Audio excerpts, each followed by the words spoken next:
The content you're about to hear may be graphic in nature. Listener discretion is advised.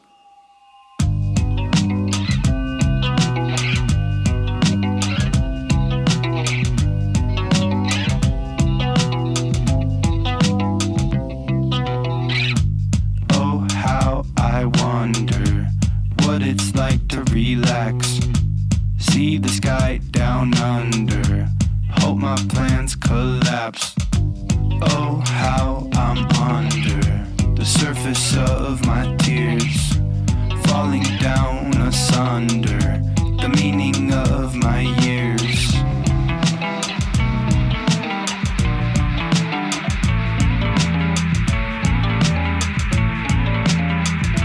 This is True Crime XS. I don't know what it is with this time of year. Like when we get into September and October, I start looking at cases that I realize they either have to do with like missing persons cases near water or boats. I look at a lot of boats.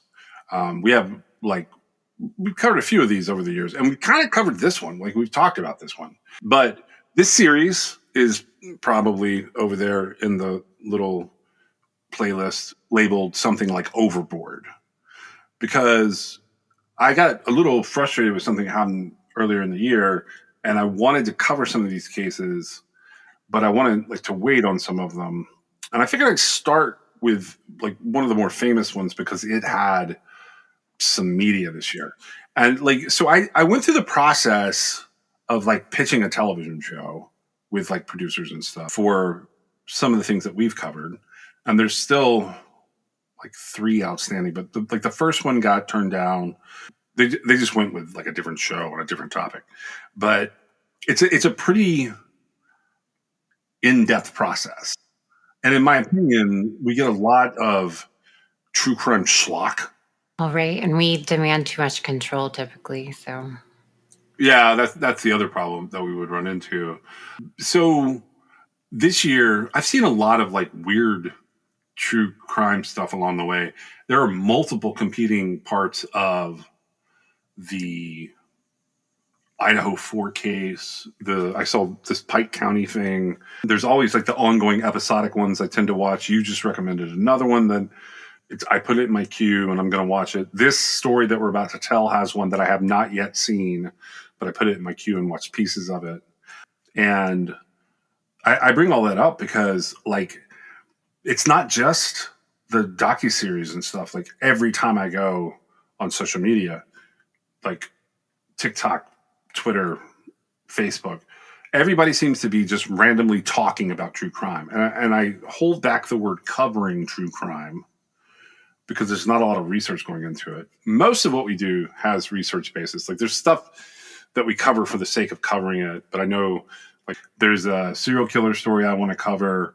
There's a missing persons case that I'm still working on getting documents for, because I just don't have enough to do in my day. And I'm still chasing that. I'm still pitching a series on J. Polhill for television. And I saw that you were talking about this case earlier in the year. And I put it on my list to watch. And by the time we're done with this Overboard series, I will have watched it and will include some of that commentary. But I wanted to start with this because I think I've come to the conclusion this is the most famous of those stories. Well, and this is a case, this is one of the cases I consider that's a case for the ages in some way. Like a Maura Murray kind of case, that type of thing? Like John Bonet, which she's not missing, but her murder. Maura Murray, Amy Lynn Bradley is right there on that list. Yeah, and I get so confused about this case because of the directions that it goes. I've actually got what I feel like is quite a bit of clarity on the case. Is that from like some of the documentary stuff? Well, over the years, I followed this case probably from when it happened. Right? Because I would have been a youngish adult female, and this is an adult female who disappeared. And so I followed all those cases. more has been revealed now. I guess it's a combination of stuff. The docuseries, I don't know how many parts there were to it. It looks like 3 parts on the thing that I have in my queue. Do you remember that? Is that what I was talking about? Yeah, I think that something else came up. Like there was something specifically that came up when we were recording other episodes. But like when we sat down to do this one, you and I had a text conversation about it, and you had given me some of your observations, and I looked into. This is part 1. We're talking about Amy Lynn Bradley, and I'll get to her story in just a minute. But like us having that conversation made me remember I had a list of things I wanted to cover, and so those lists all kind of go together with her story. Oh, I see what you're saying. And so it's been since 1998 that she's been missing, and I think it just came out this year. I don't know how long they were working on it. Sometimes I don't watch stuff right when it comes out, but I'm pretty sure this had just come out when I watched it. And it's basically her brother, and seems like there's other family members too. It's been a while for me. I learned information that I had no idea existed from a combination of that, and then I guess like the launch interviews that her brother did. Let's by launch you mean when they launched the documentary? Like he's doing interviews. I don't know if it was for the launch, but like around the docuseries, he's been on like several different. Yeah, he's on the press tour, basically. Yeah, that's it. And so by listening to him talk several different times, and each time he's answering a new set of questions, somewhere over the course of listening to that, I came up with a very plausible, likely scenario, which I never had before because I didn't know a lot of the elements of this case before. There was, this would be on like America's Most Wanted and Unsolved Mysteries. Dr. Phil covered it with like bringing people on and talking about it. Exactly. And so this was a very streamlined exposure case because in 1998, we barely had the internet. Social media didn't exist. It was a completely different world, basically.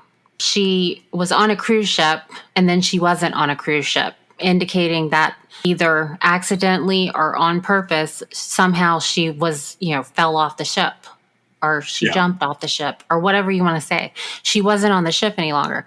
And so it's baffling, right? Oh, yeah. It's one of those, like in my mind, you said Case for the Ages, and I agree with that. You said John Bonet, Maura Murray, those type. This is like the original version of Natalie Holloway for me.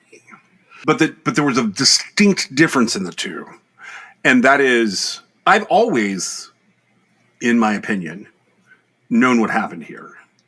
I had one of 2 options, and they were never any of the things that were bandied about.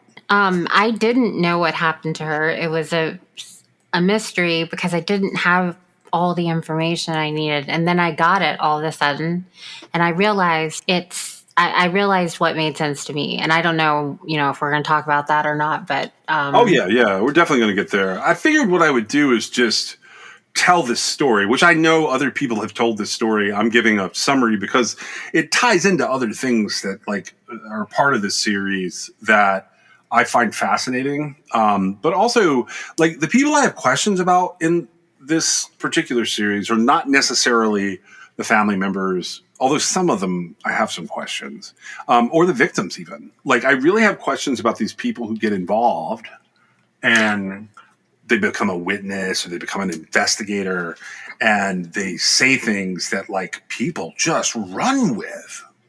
Right. And I think in this case, it's a really good sort of, because all of the like, what we think of as like true crime coverage now, all of that came much later than the incident itself, right? Yeah. It wasn't like there was like this live play-by-play happening. And people have to go back, right? They have to go back and see what happened. I can tell you exactly where I was when I learned about her. And it was the tiniest blurb on CNN when it first happened. And it just happens that, like, I know where I was sitting, I know what TV I watched it on, everything.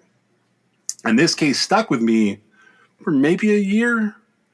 And I've heard all of the things that people have heard along the way, but I just have never had, like, I've always been like, what is happening? And that's where the name of this series, Overboard, comes from. It's not just about the boat, but it is. So let's just cover this from the perspective of, if you haven't heard this, and if you have, I'm sorry, but essentially what I'm going to do is I'm just going to walk through, like, how we get here to, like, the Amy Bradley story from, like, the summaries you can find online, but I'm going to add some stuff along the way that, like, I've discovered, and I'm going to let Meg add some stuff along the way, and her case is going to lead us to some other stuff. But we're going to start with her. So Amy Lynn Bradley, she is born to Iva and Ron Bradley in May of 1974. She has a little brother, which I think that this is how you and I got to talking about this. We realized his name would be Brad Bradley. Indeed. So they live up in Virginia. Specifically, they live in an area called Chesterfield County, Virginia. This is a pretty small community. She goes to high school there. She ends up going to a place called Longwood University, which is in Farmville, Virginia. She's got a full scholarship for basketball. She gets a degree and graduates in December of 1996. I think that degree, depending on where you read this, it's either exercise psychology or sports psychology that she gets in December 1996. My understanding was it was sports psychology. Okay. So she's known for being a strong swimmer. She was a lifeguard at one point, obviously an athlete, kind of all around. And I don't know, like, what people know about Virginia, but, like, I'm pretty sure that if I pull up Chesterfield County, Virginia right now on a map, like, it is not going to have more than 400,000 people. And it probably got one big city in there. I'm guessing it's Richmond based on that location, but I don't know that for sure. So Virginia itself, it is a progressive Southern, but it's still Southern. And one of the reasons I bring that up is she goes to Longwood University. So Longwood University, while it's a public university, it was originally known as the Farmville Female Seminary, and also, I think, Longwood College. So I've always affiliated that in my head, even though it's a public university, with having a lot of the things that, like, smaller religious faith-based schools would have. And I don't know that that's the case here. But I do know that according to her family, Amy Bradley, when she went off to college, she told her family that she was gay.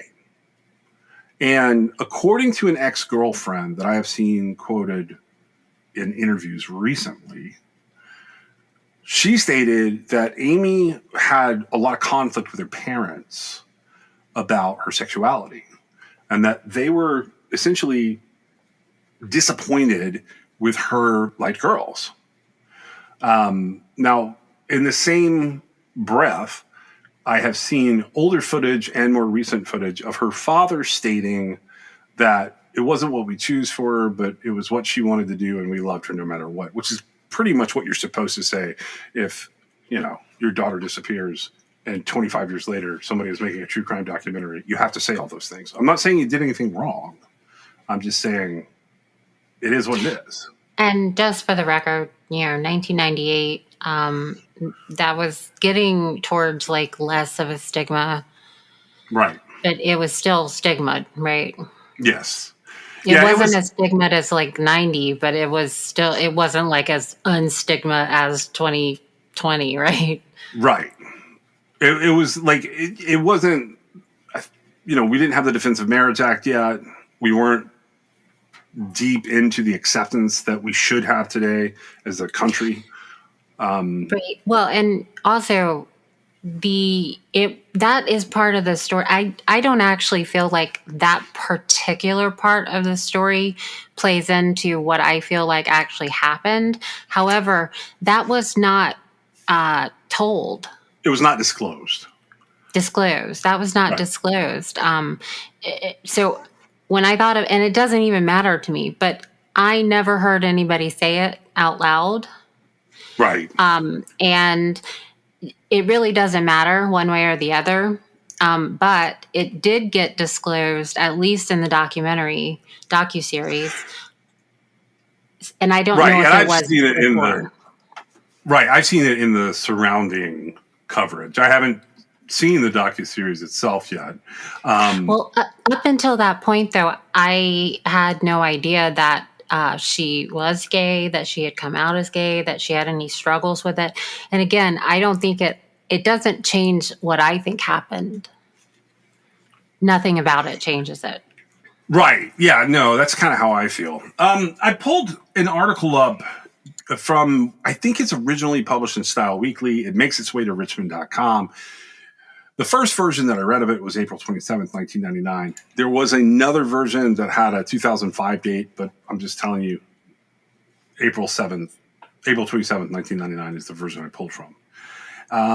It talks about them. It says, Friday, March 20th of 1998, Amy and her mom are having dinner at Aunt Mary's house. So Aunt Mary is Mary Christensen, and whoever her person is that she has in her life, there's someone named Iva.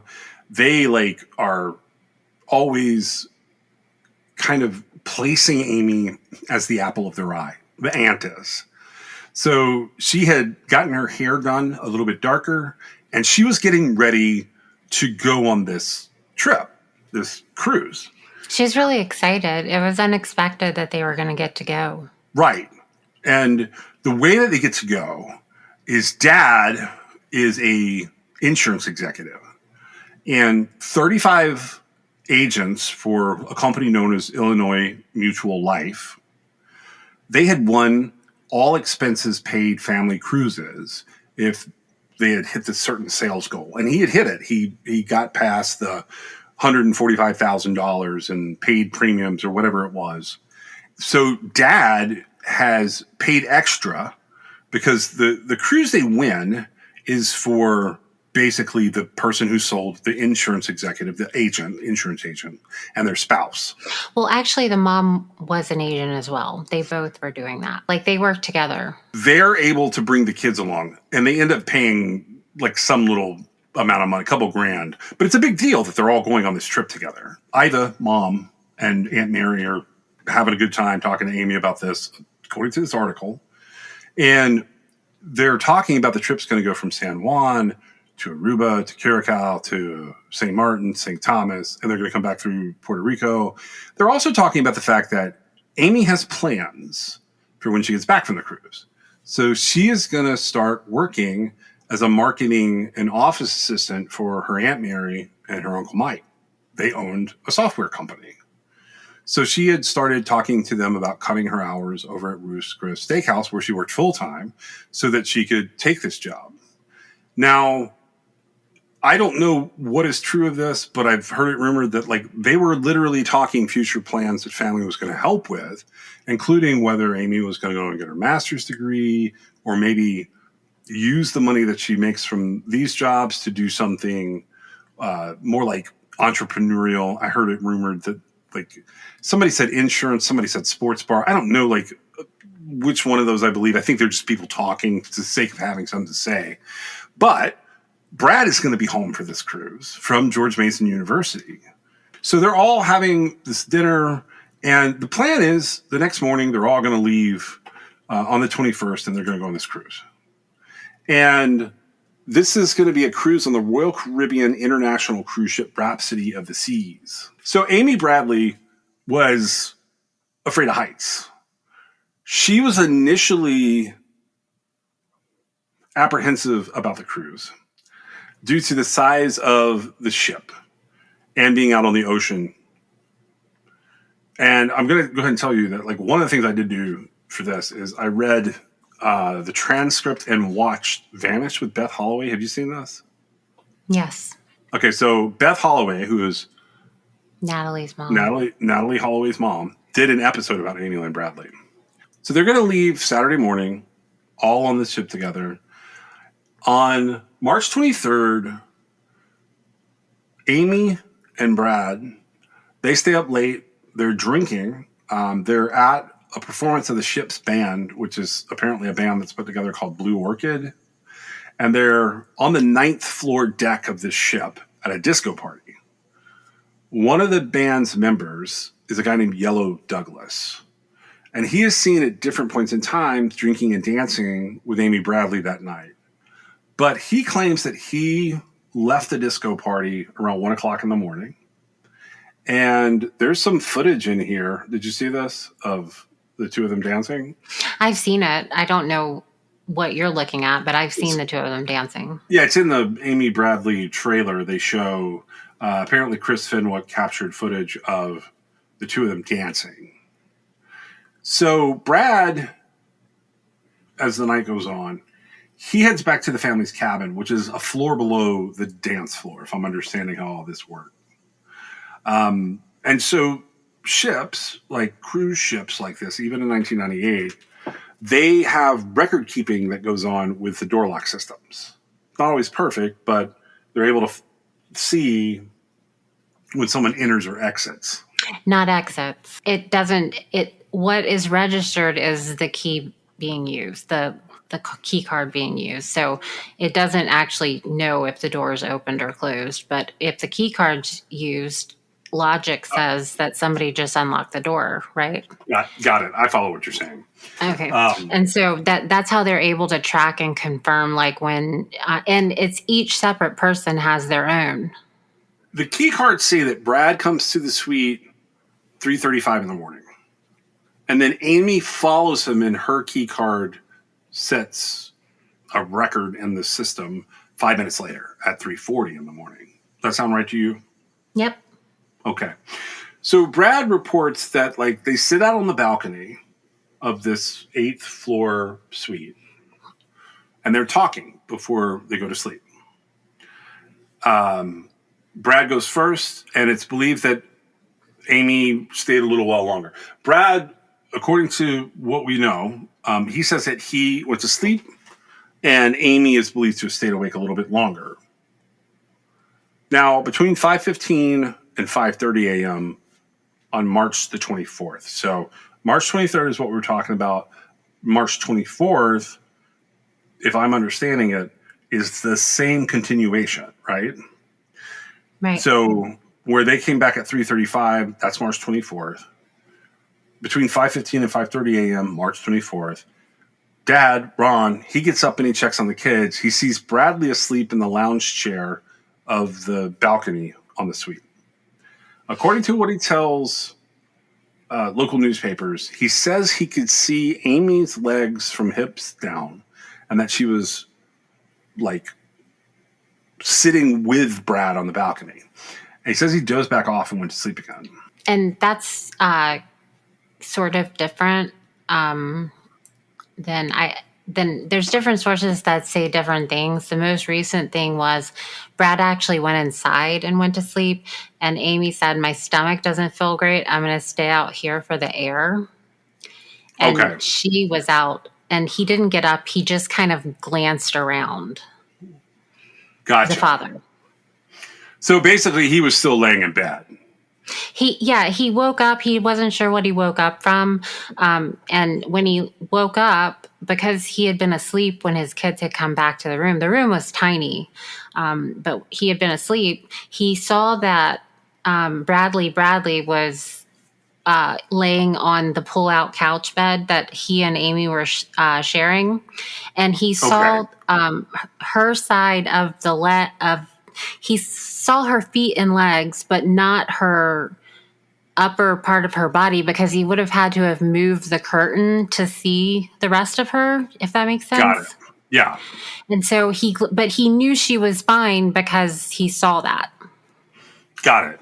And he says the door was closed. According to, this is from Unsolved Mysteries, he says the balcony door was closed because if it wasn't, I would have gotten up and closed it. So there are other words that come from different people during this time that say the balcony was open. I'm just telling you what this one thing from Ron said. When he gets up at 6 o'clock in the morning, Amy is gone. Amy's cigarettes and lighter are also gone. Accordingly, Ron later says, I left to try and find her. When I couldn't find her, I didn't really know what to think because it was very much unlike Amy to leave and not tell us where she was going. So between this time and 6:30 in the morning, Ron is going to search a couple of the common areas of the ship, and then he's going to wake up the rest of the family. And at 6:30, he tells them he can't find Amy. So on the morning of the disappearance, there are 3 different witnesses that claim to have seen Amy Bradley on the upper deck with Yellow Douglas sometime between 5:30 and 5:45 in the morning, and that somebody had a camera. There's also people saying that Yellow Douglas gave Amy Bradley a drink, and I don't even know why that matters, but that's what it said. The same witness also says that Amy and Yellow arrive in the elevator at the same time, and that Yellow was seen leaving the upper deck of the ship alone shortly after 6 in the morning. Okay, do you make much of all of this so far? No, I mean that's pretty much the story. There are, because of the nature of the case, right? They're on a boat, and the boat had left one port and was arriving at another port overnight. Right. And it makes it a contained situation to some extent. And people start really scrambling to kind of figure out what they can contribute to the case, right? Right. And so I would just keep that in mind, but I don't really make anything of it except people scraping their memories, trying to help. Right. There's a couple things here to talk about related to like that time I mean, when Amy's last seen, when Ron tells the family he can't find her, and when they come into port. Now, I did find that odd. Go ahead. Why do you find it odd? Well, I'm not sure that I would immediately think to myself, especially if I had just seen her legs out on the balcony, I would assume she had gone to get coffee, right? That's probably what I would assume that time of morning, yeah. And so it's just, and it could just be me. It just seems like a leap to be like, by 6:30 telling the family I can't find her, right? That's just my opinion. I thought it was weird. I don't know that it's necessarily suspicious. And it's also somebody recounting, right? And so we don't know exactly the timing, but fairly shortly after he couldn't. And the other thing was like, why did he feel the need to go look for her right when he got up? Because she was, 20 something, right? Right. 23. She was 23. And 23-year-olds can go walk around the ship. And I guess just part of it just was odd to me that like he immediately went to go look for her. Like, why? Yeah, I find a lot of this portion of events to be kind of over scrutiny of somebody who's 23 years old. Now, given most people that I knew in 1998 that were 23 years old have not been missing for the last 27 years, 6 months by the time this comes out. I think it's more of telling it in a way that not guilt because they did something, but guilt because, they've missed their daughter terribly for so long. Right. That, they want to make it clear they did everything possible. It's just in doing so, I feel like some of it is a little erratic, or not erratic. It's just a little bit sort of like, really? You got up and because she was gone, you immediately, went looking for her? You didn't. It just seemed like a lot because at that point, theoretically, you wouldn't know she was missing. So why would you be looking for her? whatever, though. I don't really want to. I don't feel like her family did anything that contributed to her disappearance ultimately. So I don't want to put any shade on them. I'm just saying Yeah, no, I'm not putting any. It's one of those factors that kind of clutters up the situation. I think that's the conclusion I come to too, is that like this part of it makes it a little weird. And I also feel like some of the timing is a little off. But the way I understand it is Ron and the family pretty much immediately, for whatever reason, they report it as a disappearance to the crew. And they ask the crew to not let anyone disembark the cruise and to make an announcement to assist in finding Amy.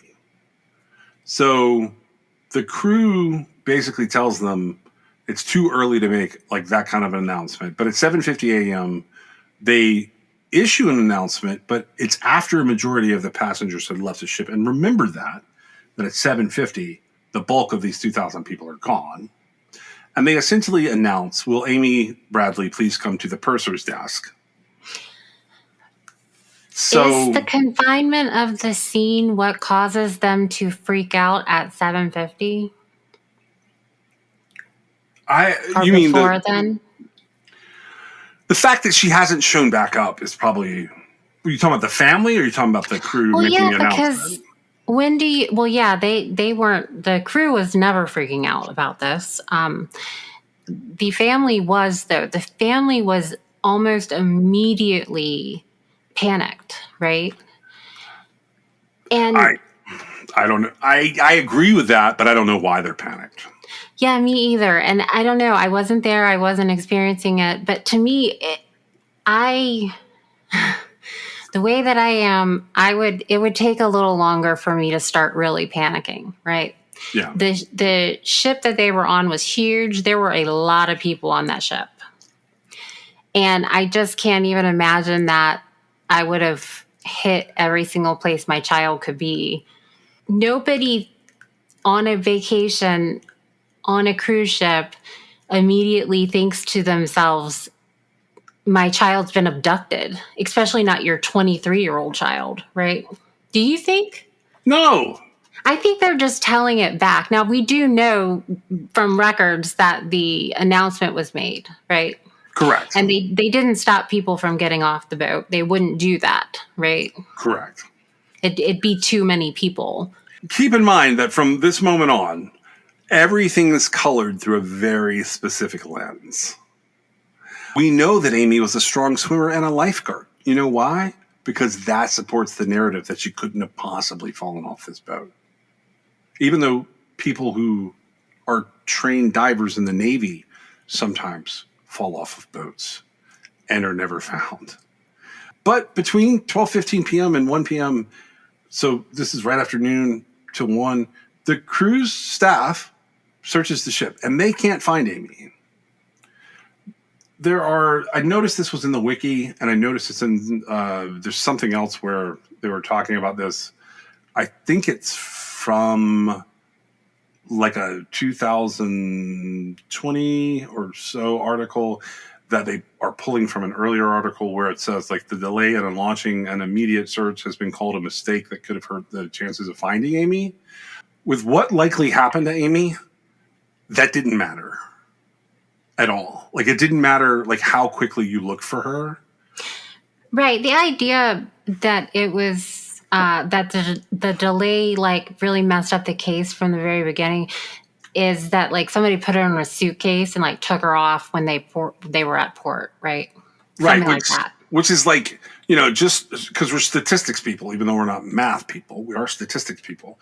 The likelihood of that happening is 0.00001%.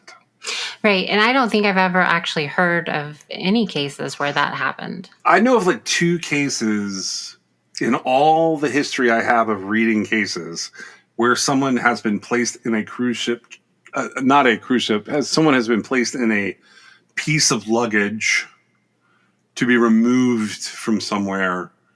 But I can tell you, actually there's a third. But I can tell you that all three of those people were dead when that happened, and there was blood everywhere at the crime scene. And we don't have that here. Right. There was no blood. No tangible. Right. That made anybody think that anything had happened. And I have never seen a case where someone physically moved someone in a suitcase that was alive. Have you have you read about somebody taking somebody off of a boat in a suitcase? No. Okay. Yeah, No, that's what I'm saying. Like I worked a case where someone had to move someone from an apartment. It actually wasn't even a murder. It was an overdose. Right. They're disposing of the body. Right? And they put the body in a very large suitcase and put it on a hotel rack, and they took the rack out to their car and loaded the suitcase. And you watch it all on video. Like, I know, like, personally that happened, but I also know that wasn't a murder case. Well, right. And I wouldn't go so far as to say, like, people are never disposed of in luggage. They are, right? Right. But, at the end of the day, I've never heard of anybody for one thing, disappearing on a cruise ship, and for another thing, being, like, taken off of the cruise ship in a piece of luggage. Because if she wasn't taken off concealed somehow, like, the theory is they would have seen her, right? Right. Okay. And I don't have, like, a lot more on this part of it. Now I'm moving into the portion where this whole thing goes overboard. And I'm not talking about just Amy going overboard. I'm talking about the whole thing. So they conduct a 4-day search that ends on March the 27th, where the Dutch Caribbean Coast Guard gets involved. According to records, there's a boat that comes out looking for her. The Coast Guard uses 3 helicopters and a radar plane to assist in this search. The FBI ends up interviewing Yellow Douglas, and he takes a polygraph test where it's inconclusive. According to Ron, he said that Yellow Douglas came out of the interview and gave some kind of thumbs up. And I think that's part of the problem, is that the family themselves has trouble with the idea that their daughter accidentally fell into the ocean. But I'm going to go ahead and tell you that Amy Bradley fell into the ocean. I do not believe she jumped into the ocean. I do believe that anything else that would have happened to her would have left. I do believe that anything else that would have happened to her would have left far too much evidence to hide in the amount of time these people were trying to hide it. If somebody killed her, whoever these people are. Does that make sense? Yeah.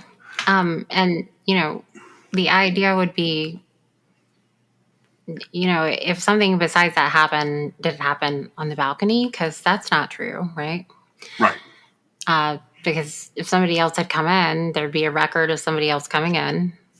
Right. There would be the parents waking up and noticing somebody was there, right? That kind of thing. Yeah, so here's what we have, like, kind of generally speaking.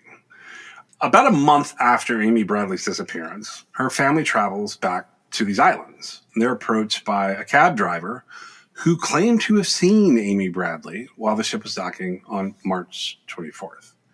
This is like one of those people that pops up in the Vanished episode with Beth Holloway, and there's some mention of this in Unsolved Mysteries. But basically, someone tells the family that Amy was running through a parking lot in search of a phone. He stated that she remembered her distinct green eyes, which had been described in the rewards poster.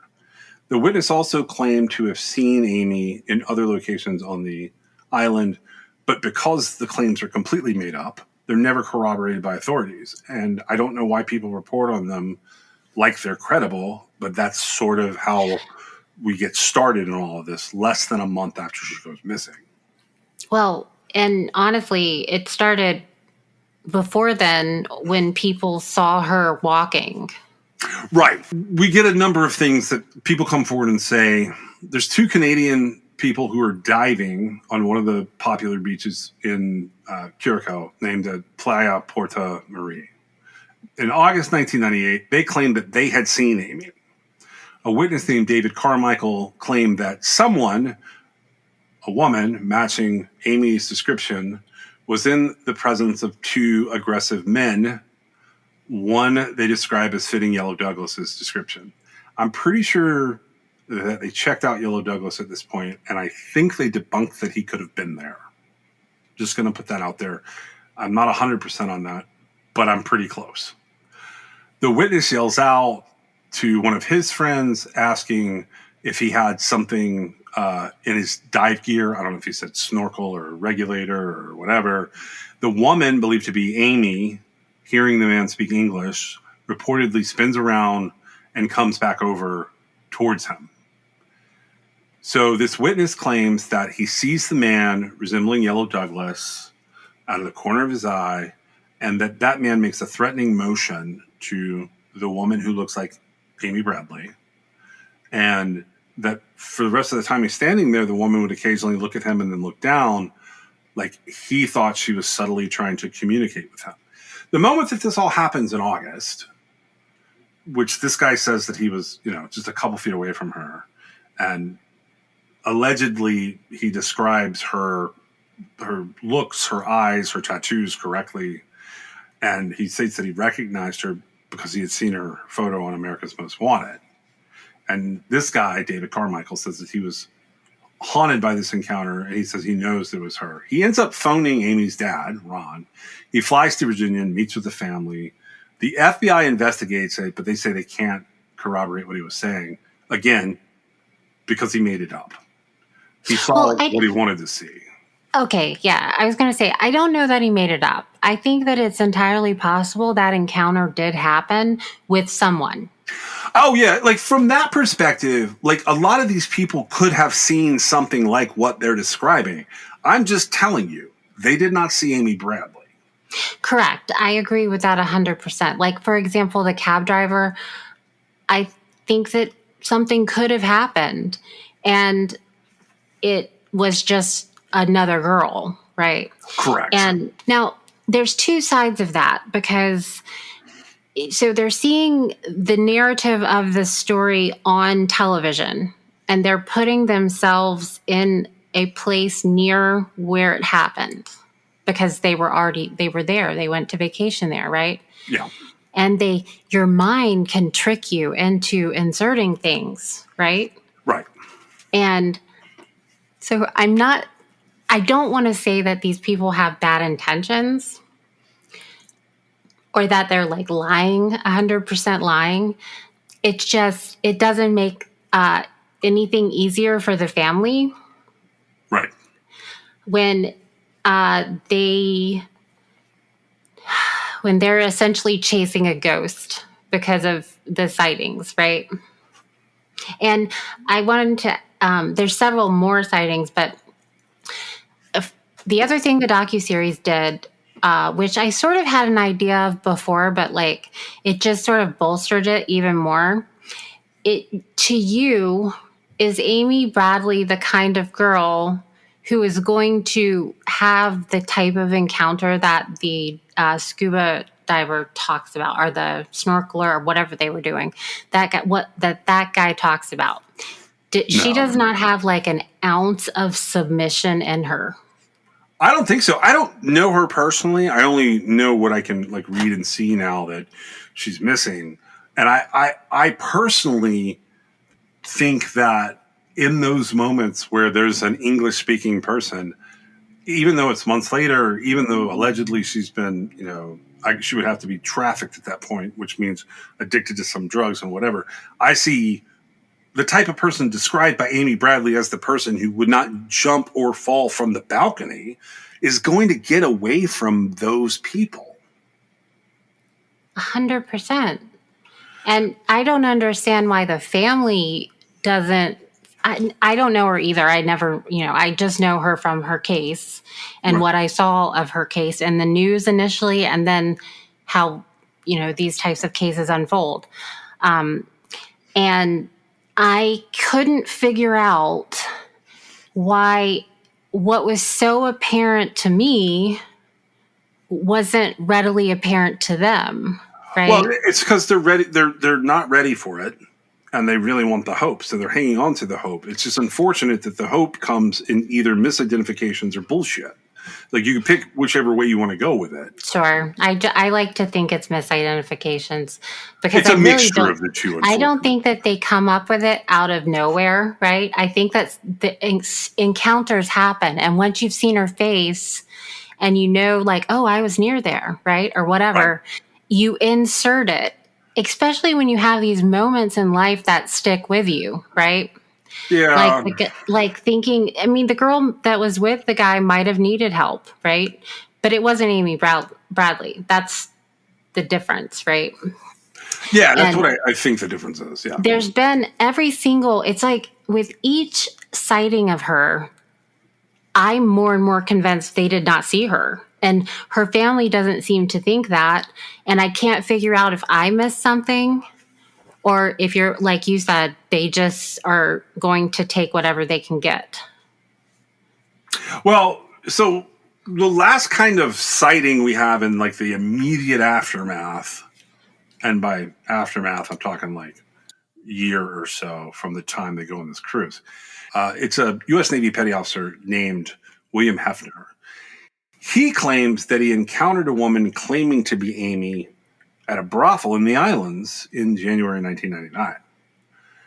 He describes being seated in a bar area when a Caucasian woman approaches him, identifies herself as Amy Bradley, and pleads for his assistance. The story that he tells is that she was being held against her will, and that she explained the situation, said she'd been on a cruise. She got off the cruise to seek some drugs and was now trapped here. So, just so we're aware, that's not possible even based on the simplest narrative. So after retiring from the Navy, this guy reaches out to Amy Bradley's family in May 2002. He explains that he initially refrained from reporting this because he thought that his military career would be hurt by his presence in a brothel. He tells the family that the woman he encountered was 100% Amy Bradley. The FBI attempts to investigate these claims, and they find out that the brothel has burnt down and that there's no evidence whatsoever that this was Amy Bradley or that Amy Bradley had ever been here. Then it gets bad. So that's January 1999. He reports it much later. In the fall of 1999, Amy Bradley's parents end up getting an email from a guy who says his name is Frank Jones. And Frank tells the Bradley family that he is a special forces officer with the U.S. Army. He's retired out, and he has a team of experienced soldiers who are going to rescue Amy Bradley. He claims that his team had seen Amy Bradley being held by heavily armed Colombian personnel in a housing complex surrounded by barbed wire. They also give an accurate description of Amy Bradley's tattoos, and they sing a lullaby that Amy Bradley's mother used to sing to her. Over the next few months, this guy named Frank is going to feed news to the family, providing reports on sightings of their daughter. And he tells them they're going to attempt a rescue of Amy Bradley, but that he needs more money. So the Bradleys have sent Jones a total of $210,000 to set all this up. They expect a call from Frank Jones and this team of special operations retired soldiers for the results of the rescue mission that they were going on. But then nothing happens. He never calls. Turns out he just made the story up, and he was scamming the Bradley family out of money. So by February 2002, about 3 years after he does this, 2.5 years after he does this, federal prosecutors in Richmond, Virginia, they charged him with defrauding the Bradleys of around $24,000 and defrauding the National Missing Children's Organization of around $185,000.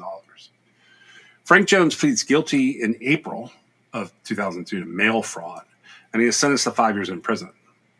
So that is complete bullshit, and that's why I said some things could be misidentification and some things could be complete bullshit. This one is complete bullshit.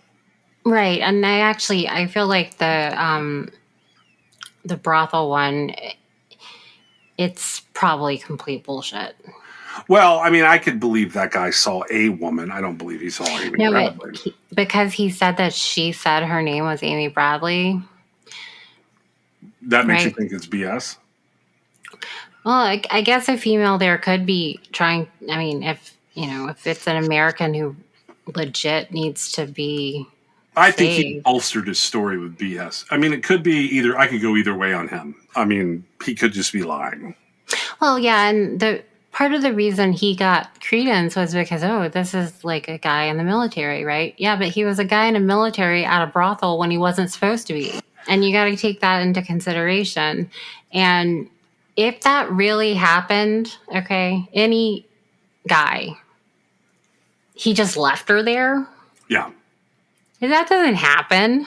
I don't know. I don't think so. I think if somebody legit was saying, look, I'm American, I've been kidnapped, and I need to be saved or whatever, it seems like I would take action.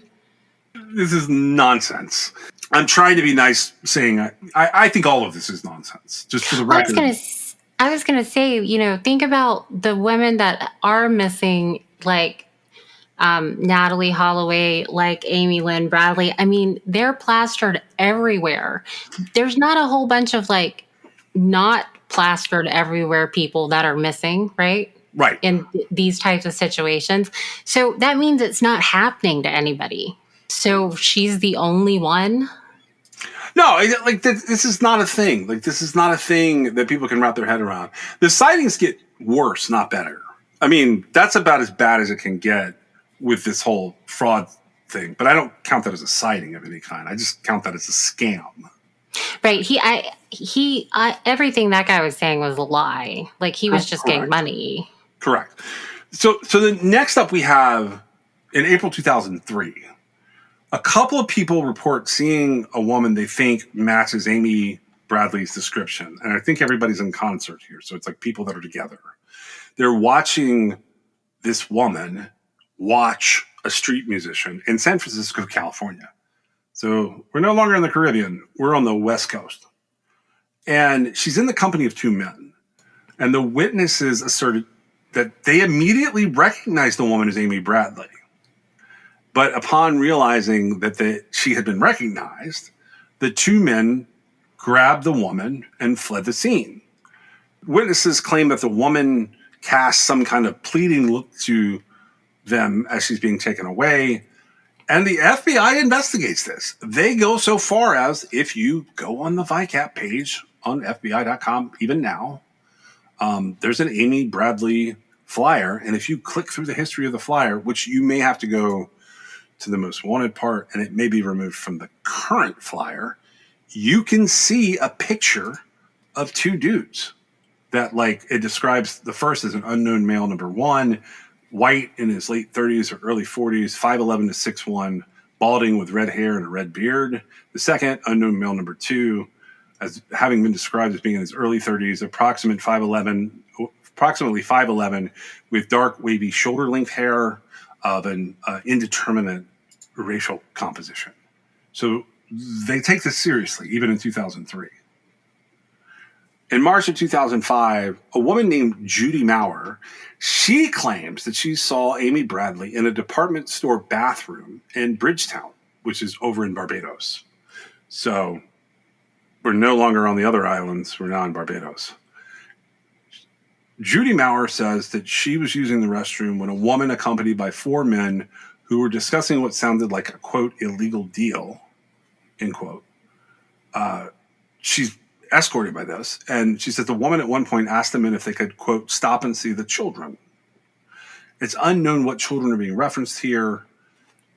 Judy Maurer claims that at that point they left the restroom. She exited the stall and she spoke to the woman. She says that the woman said something about being from West Virginia and softly said her name was Amy. So Judy Maurer contacts the authorities and they create more composite sketches of the men and this woman based on her account. November 17, 2005, the Bradley family comes on the Dr. Phil show. During this episode, A scantily clad woman resembling Amy Bradley, who a photo of had been emailed to her family, is shown on the program. And this photo is shown with the idea that, like, it is proving that she's been trafficked into sexual slavery. There are 2 photos discovered online by one of those groups that, like, tracks people down from the websites. A lot of those people now do, like, the child sexual abuse materials tracking. You know what I'm talking about? So the woman in the photo is described as being distraught and despondent, and she's apparently a sex worker known as Jazz. The authenticity of the photographs could not be determined by the FBI, according to someone named Aaron Sheridan, who at the time was an FBI special agent. They stated, "We did follow the lead. The difficult part back then was information such as that, or pictures such as that. You cannot tell when they're altered." A man who later worked for the FBI performing facial comparisons, and said his opinion was that they were of Amy Bradley. And that comes from the episode of season 9 of Disappeared called Troubled Waters. It's episode 3 from April 2018. Right. And that's probably like the worst thing that happens, because the guy is a former FBI guy, or he is an FBI guy, or whatever. Yeah.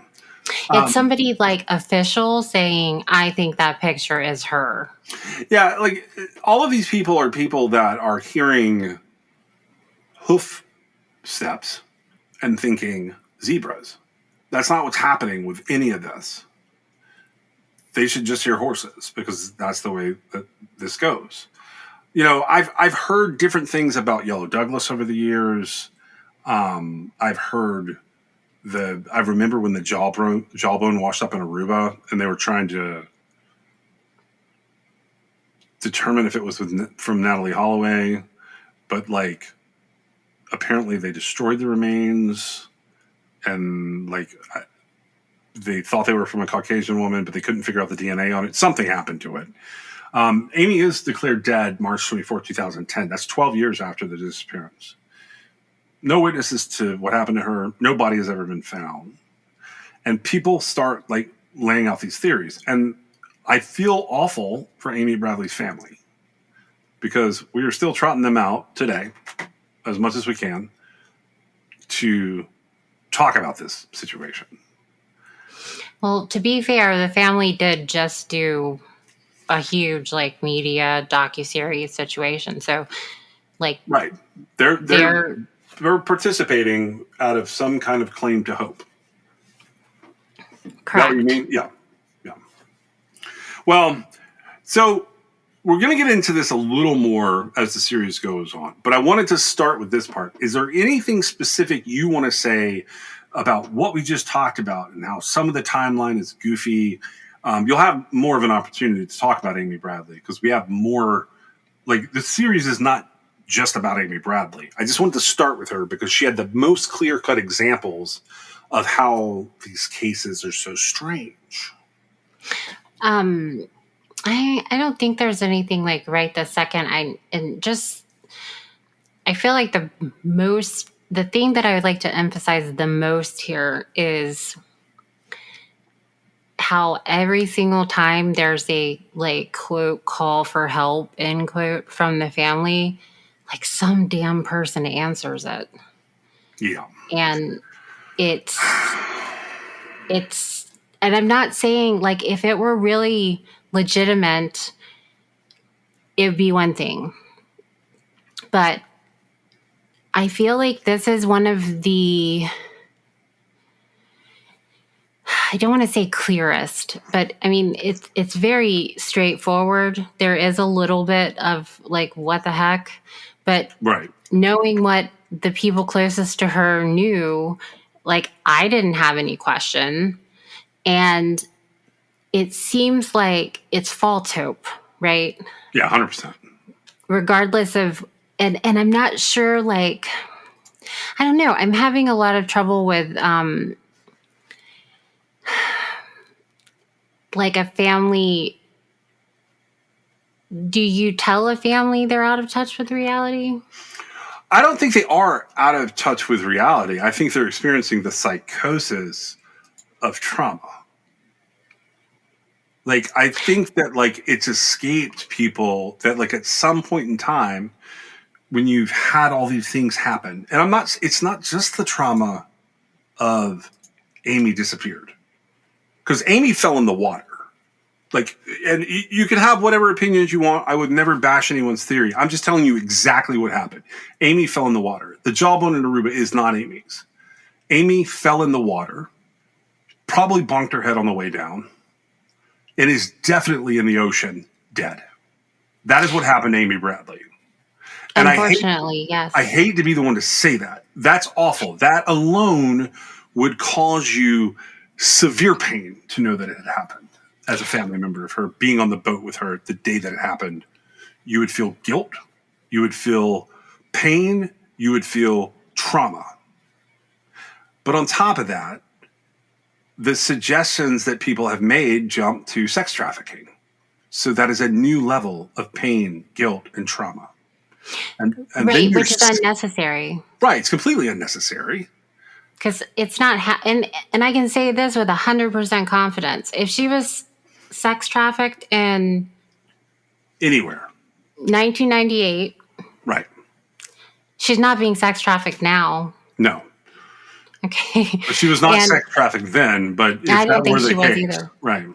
I don't think she was either. And none of the accounts of her are how I perceive her through what is available for her to be perceived by, right? Right.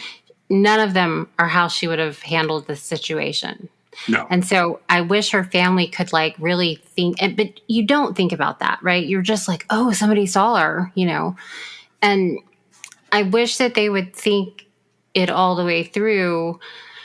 But like in the docuseries, just as an example, it comes up, her dad says, you know, when Amy comes home, right? And that's like a conversation that occurred sometime during the filming of that docuseries, so recently.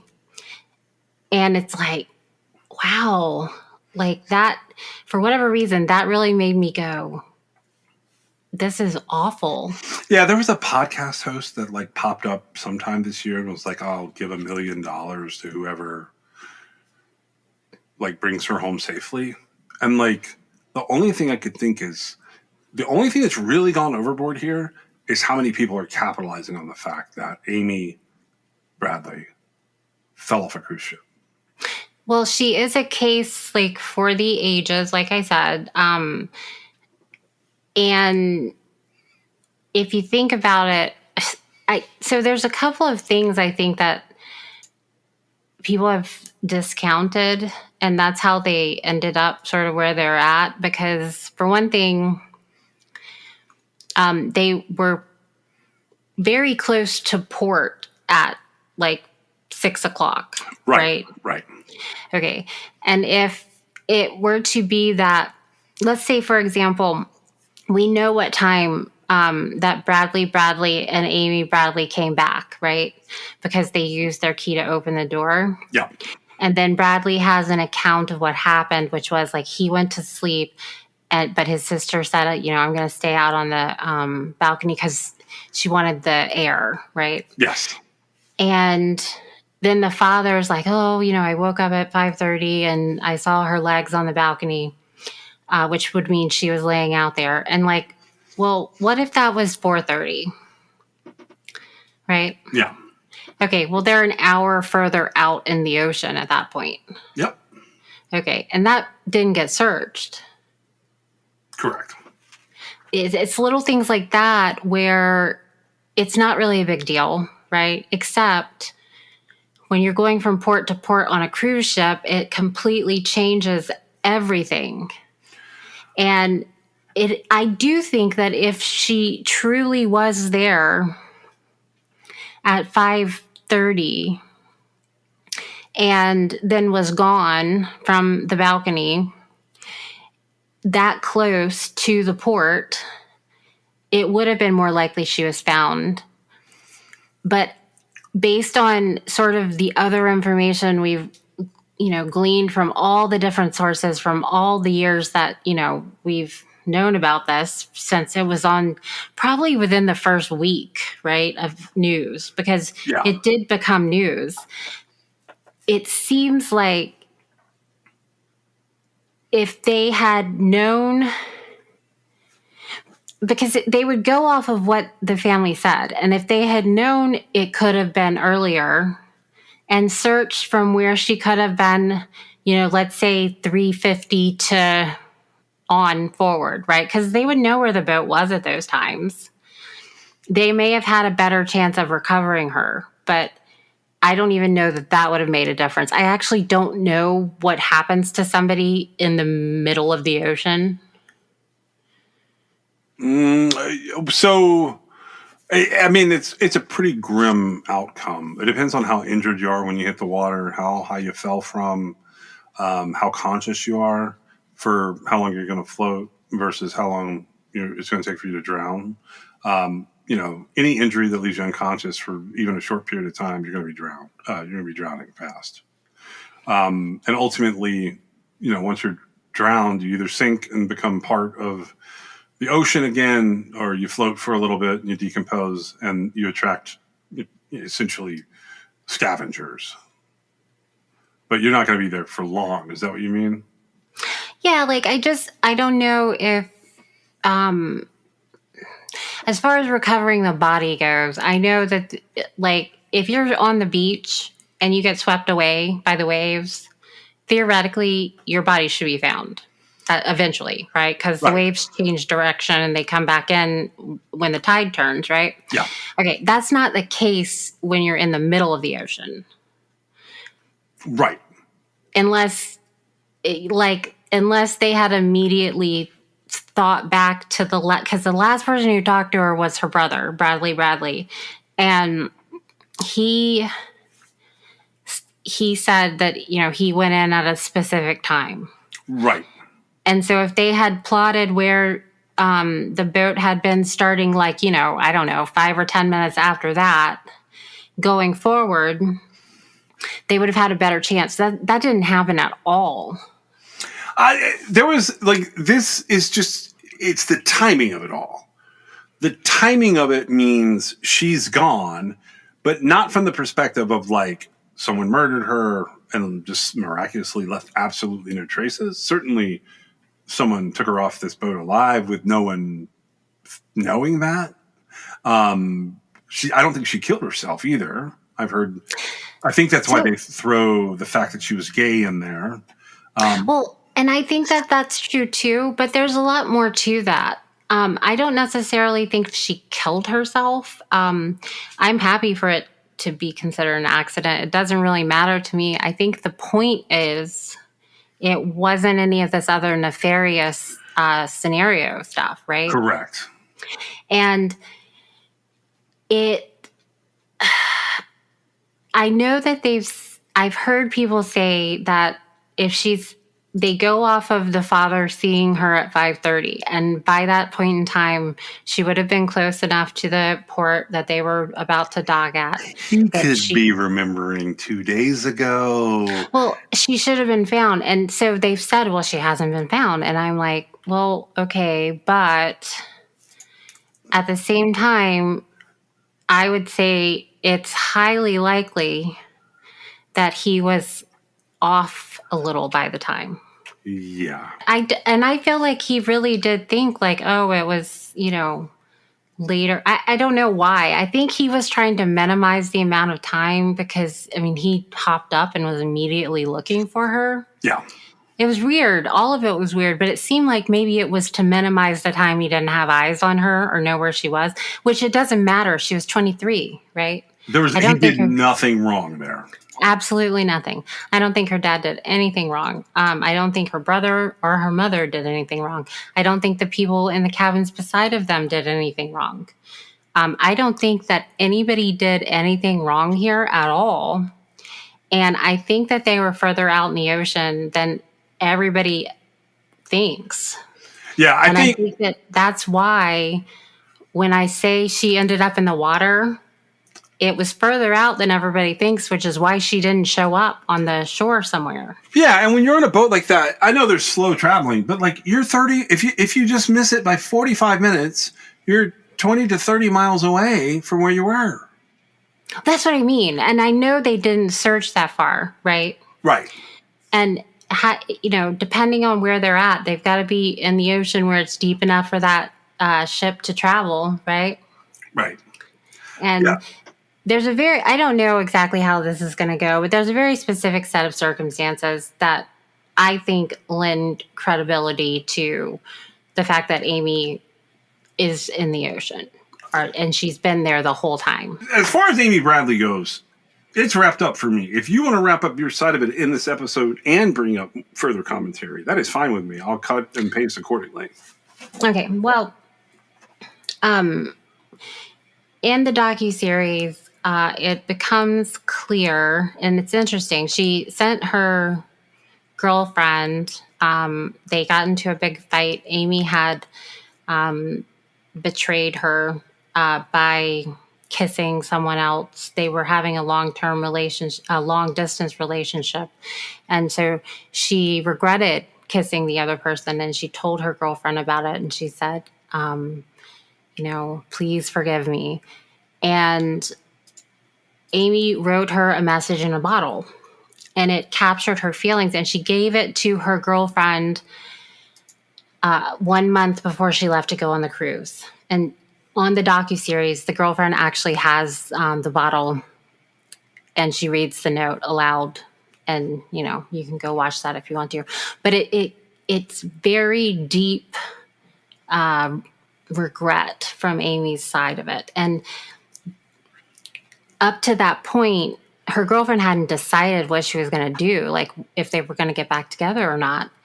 And the girlfriend sort of reveals that they did decide that, they were going to get back together before she left to go on the cruise. However, there's video footage of Amy dancing with Yellow. Yeah. And when she came back to her room and went out on the balcony, she told her brother, Bradley, that Yellow had come onto her physically. Okay. And in a tired, somewhat drunken state, which there's no question she had been drinking, based on like the bar tab and like her brother even saying like, they both felt fine. They felt good because, they'd been drinking. I think that her brain could have processed the fact that like the guy coming on to her wasn't her fault. Right. And she had just finally got her girlfriend to forgive her. And I think that she was like, oh no, now I'm going to have to tell her about this. I follow you. Yeah. And while it obviously wouldn't be a big deal to like sober Amy, right? Not sober Amy, who's out on the balcony, like having had, drank and had a good time, and then thinking about, oh my gosh, I just messed everything up again. I don't think it would have been. I think it's different when you initiate something versus when somebody initiates something at you, right? Right. And I think that she could have explained that. But I think that the way that her brain, I don't know how impaired she was, but she was impaired. And I think being impaired could have made that seem like an insurmountable thing. Yeah. And that's why I say, because what I've heard is like the railing was too high. She couldn't have possibly fallen, right? Right. All those kinds of things. Her shoes were left behind. All the little things that add up to like she didn't go over the side. Well, when I heard that particular accounting of things, I could really see that happening. Now, I'm not saying that is what happened. It's just a completely non-suicidal person could have a really dumb idea to jump off of the boat because of the fact that, a guy just hit on her And even though she stopped it, she was now going to have to tell her girlfriend that this guy had kissed her, and she was never going to forgive her. And so her life was over, right? Is it blown out of proportion? Absolutely, it is, right? But if you listen to her girlfriend read the note that she wrote, it gives a lot of texture to the context, because she's very dramatic in the note. And it's like she feels like her girlfriend is never going to forgive her. And like she is so incredibly sorry that she's made this terrible mistake. And it clicked with me that is the exact kind of thing that like an inebriated person who's, not thinking clearly would absolutely jump off a boat for. I could see that too. I mean, all my contention here is that night, Amy Bradley, or early morning if you want to call it that, Amy Bradley went into the water. She did. And that is where she remains. I feel like this case, so I guess my point is, if they had looked further out, they probably would have recovered her that day, right? Potentially, yeah. They didn't. And the timeline as it sits indicates that she should have shown up, right? And that is simply her father saying, I saw her at 5:30 on the balcony. And if it was actually 4:30, then it's a whole different situation. I've never heard them explore those possibilities, right? But that accounts for why she hasn't shown up. I also think, I think that there's a myriad of, little nuances here and there. I don't think anybody that has come forward as an eyewitness, except for maybe 2 or 3 people, I think that they legit are trying to help, but it's not helping, right? Yeah. And her family can't accept that she, for whatever reason, fell off the boat or jumped off the boat, or she ended up in water that night. I don't think anybody pushed her. Okay, her shoes were by her chair, and logic says if she was going to leave the room, she would put on her shoes. Right. And so because of that, it just makes sense. And, I wouldn't cast it like one way or the other as far as what exactly happened, but I don't think there was foul play involved.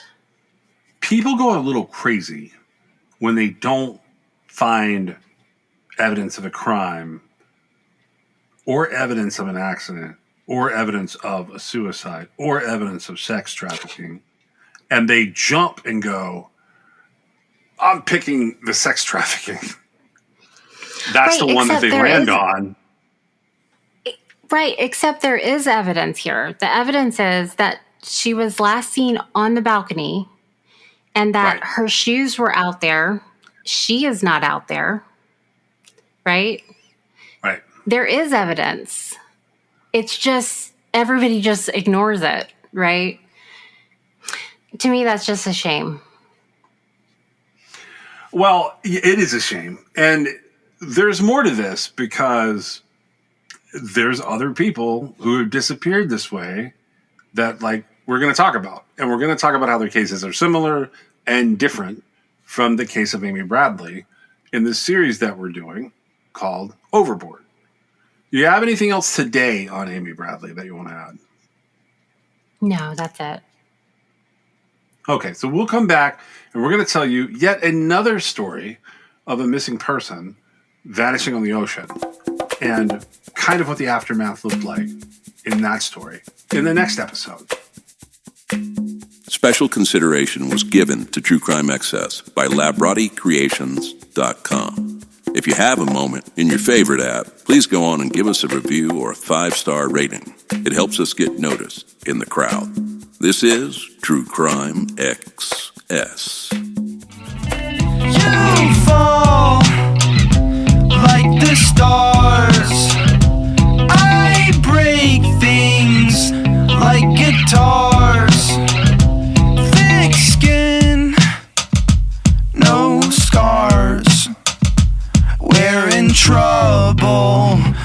took it too far. I don't want to go, but it's 'cause I'll disappoint ya. It's all I've ever dreamed of, something I cannot let go of.